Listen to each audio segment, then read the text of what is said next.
في عام 25 صدى الربيع الكردي يملأ الأفق بفضل جهود الرئيس بارزاني. خلال الربيع العربي انهار النظام السياسي القائم في الشرق الأوسط ودخل في حالة من الفوضى والاضطرابات. قدم الكرد تضحيات جسيمة للخروج من هذه الفوضى. احتلت أراضي الكرد وقصفت مدننا ونزح الآلاف من أبناء شعبنا من أرضهم وديارهم. في عام 24 غير انهيار نظام الأسد موازين القوى في الشرق الأوسط، وتهيأت فرص وظروف مواتية لرجأة كردستان لمحاولة بناء سلطة كردية وكيان على غرار إقليم كردستان.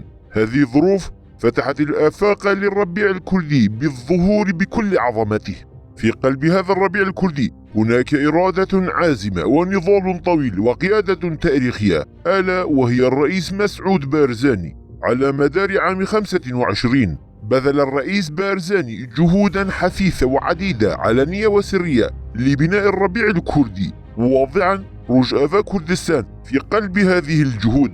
بدأ هذه المهمة في 16 كانون الثاني باستقباله مظلوم عبدي ووفد رجأة كردستان المرافق له في العاصمة أربيل. منذ ذلك الحين أطلق الرئيس بارزاني نضالا متشعبا متعدد الأوجه من أجل سوريا لا مركزية خالية من الأسد، ومن أجل ضمان دستوري لحقوق الكرد واستمرارية بقاء قوات سوريا الديمقراطية قسد كجبهة موحدة وقوية. ساخر الرئيس بارزاني جميع علاقاته والإنجازات الدبلوماسية لحركة بارزاني في الشرق الأوسط العلنية منها والسرية من أجل رجأة كردستان. على سبيل المثال كان تصريح الرئيس بارزاني ردا على تهديدات القبائل العربية لرجأة كردستان: إذا هاجموا رجأة كردستان فسأذهب أنا والبيشمركة إلى قامشلو، لن يبقى رجأة كردستان وحيدا أبدا.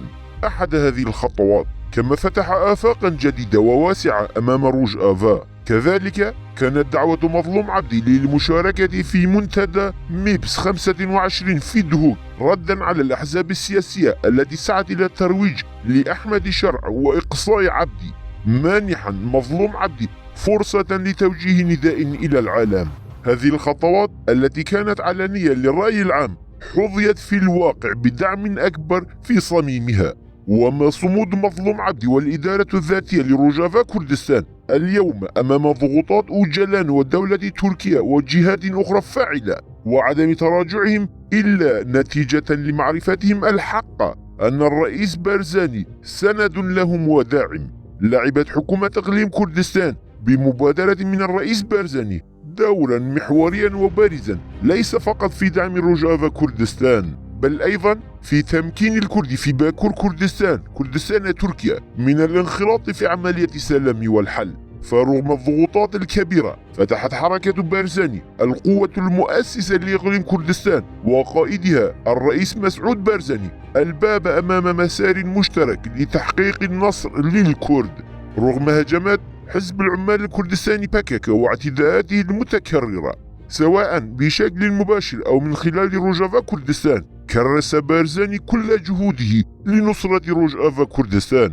أما قضية الوحدة الكردية التي نوقشت عبر الخطابات البراقة والنظريات والكتابات العامة فقد حققها الرئيس بارزاني بخطوات بسيطة ومباشرة وحاسمة. إن الهجمة الشرسة على الرئيس بارزاني بعد زيارته لجزيرة بوتان كانت بسبب أنه مفتاح الوحدة الكردية وعنوانها، ووهب انبعاثا لرجأة وأعاد له الأمل وقطع الطريق أمام انهياره وفتح آفاق الربيع الكردي. نعم، في عام 25 ملأ صدى الربيع الكردي الأفق، وهذه كانت يقظة الشعب الكردي بقيادة الرئيس بارزاني.